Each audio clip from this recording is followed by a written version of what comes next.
रजनी, ये दूध का गिलास प्रिया के कमरे में दे आ। उसकी परीक्षा चल रही है। दूध पिएगी तो पढ़ने में मन लगेगा। अपनी सास आरती जी की बात सुनकर रजनी अपना खाना छोड़कर पहले दूध देकर आ गई। वो अपने खाने की थाली से दोबारा खाना खाने लगी थी कि आरती जी बुदबुदाने लगी। सारा टाइम खाने में लगा देगी तो घर का बचा कुचा काम कब करेगी? खाना तो इतने आराम से खाती है जैसे कि अपने मायके में बैठी हो। अरे, ये ससुराल है। यहाँ तो एक पांव पर खड़े रहकर गृहस्थी के धर्म निभाने होते हैं। इस तरह धीरे धीरे काम करोगी तो आगे घर कैसे चलाओगी? रजनी ने सब सुन लिया था और उसे पता था कि ये सब आरती जी उसे जानबूझकर सुना रही हैं। उसने खाना खाया और कड़वी घूंट पीकर वो रह गई और रसोई की तरफ जाकर रसोई का काम निपटाने लगी कि तभी घंटी बजती है। वो दरवाज़ा खोलती है। भाभी, ये मेरे दोस्त हैं। इन्हें आपके हाथ का खाना खाना है तो आप फटाफट खाना बना दीजिए। आधे घंटे के बाद हमें निकलना है। रजनी देखती रह गई। उसका देवर अरुण अपने 5 दोस्तों को लाया था और आधे घंटे में 6 लोगों का खाना बनाने में मुश्किल तो आएगी। उसने अपनी सास से कहा कि वो थोड़ी मदद कर दे, पर आरती जी अपने कमरे में चली गईं। रजनी ने जैसे तैसे करके फटाफट कुकर में दाल चढ़ाई, सूखी आलू प्याज की सब्जी बना दी और बूंदी का रायता बनाकर पापड़ अचार के साथ गर्मा गर्म पूड़ियाँ बना दी। शुक्र है कि 4 बर्नर वाली गैस ने समय तो बचा दिया और खाना भी बना दिया। रात को थक हार कर अपने कमरे में गई और उसे पलंग पे लेटते ही नींद आ गई। सुबह नींद खुली तो उसे बहुत अफसोस हुआ कि अमित कब कमरे में आए उसे पता ही नहीं चला। आपने मुझे जगाया क्यों नहीं? रजनी ने उल्हाना दिया। तुम बहुत गहरी नींद में सो रही थी, इसलिए मैंने सोने दिया। अच्छा सुनो, आज मेरे कॉलेज के दोस्त अपने परिवार समेत घर आ रहे हैं। रात का डिनर यहीं पर करेंगे। कुछ अच्छा सा बना लेना। पहले ही बताकर जा रहा हूँ। दिन भर आराम से तैयारी कर लेना। अमित ये कहकर ऑफिस के लिए तैयार होने लगा। रजनी रसोई में गई और चाय नाश्ते की व्यवस्था करने लगी। शाम को क्या बनाऊं? इतने लोगों का खाना एक साथ कभी बनाया भी नहीं। कैसे बनाएगी? ये भी उसके दिमाग में चल रहा था। उसने अपनी सासू माँ से पूछा कि मम्मी जी, शाम को खाने में क्या बनाऊं और कितनी सब्जियां लूं? इनके दोस्त परिवार समेत घर आ रहे हैं। 15 लोग वो होंगे, 5 लोग हम हो जाएंगे, तो किस हिसाब से कितना खाना बनाना है? अभी का तो चाय नाश्ता खाने का अता पता नहीं है और शाम के खाने का राग अलाप रही है। जल्दी से हाथ चला। तेरे ससुर जी पार्क से आते ही होंगे। उन्हें आते ही नाश्ता चाहिए। रजनी कुछ बोल न सकी और वो अपने सुबह के कामकाज और रसोई निपटाने में लग गई। अभी 4 महीने पहले ही उसकी शादी हुई थी। रजनी अपने भावी ससुराल को लेकर बहुत उत्सुक थी। उसे लग रहा था कि छोटा सा परिवार है तो सब कुछ अच्छा ही होगा। आरती जी जब भी मिलती बड़े ही प्यार से उससे बात करती थी। उसे भी एहसास होता था कि वो अपने एक मायके से दूसरे मायके में जा रही है। प्रिया भी उससे फ़ोन पर मीठी मीठी बातें करती थी। अमित भी बड़े प्यार से बात करते थे। जब शादी के बाद उसकी विदाई हो रही थी तो माँ के कलेजे के टुकड़े हो रहे थे। माँ के आंसू थमने का नाम नहीं ले रहे थे और उसकी सास ने उसकी माँ को बहुत दिलासा दी थी कि समदन जी, आप परवाह मत कीजिए। मैं इसे अपनी बेटी बना के ले जा रही हूँ। मेरी बेटी प्रिया की तरह मैं रजनी को प्यार और ममता दूंगी। आप बिल्कुल निश्चिंत रहिए।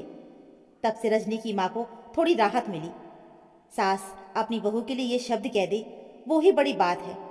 फिर जिसकी बेटी होती है वो माँ तो हर बेटी का दर्द समझती है। लेकिन रजनी ने जैसे ही ससुराल में कदम रखा, 2-4 दिन के लाड़ चाव के बाद उसकी सास ने उसे दिन में ही तारे दिखा दिए। सारे घर की जिम्मेदारी उसे सौंप दी। वो सुबह से रात तक सास ससुर ननद देवर पति के आगे पीछे घूमती रहती थी। उसके आते ही आरती जी ने कामवाली भी हटा दी थी।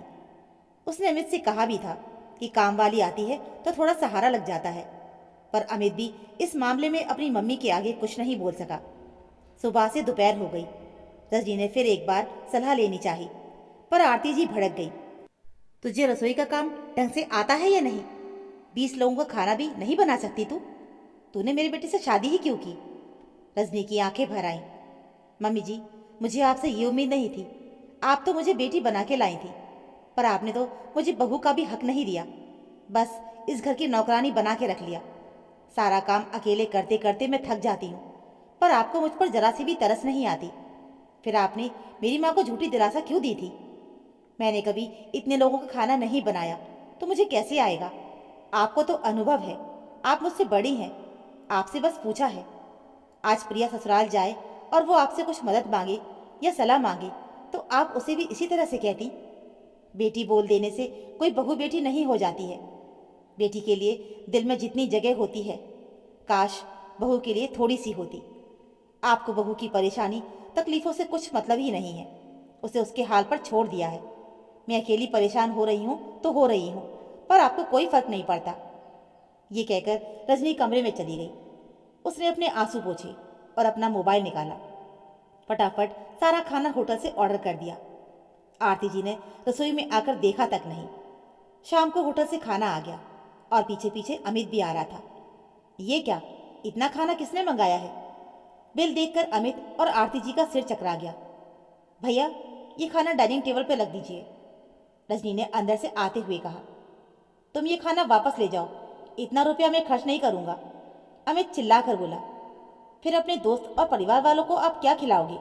मैंने तो कुछ भी नहीं बनाया। फिर आगे जो आपको करना है आप देख लीजिए, वो सब आते ही होंगे, रजनी मजबूती से बोली। अमित सकपका गया और आरती जी कुछ बोल नहीं पाई।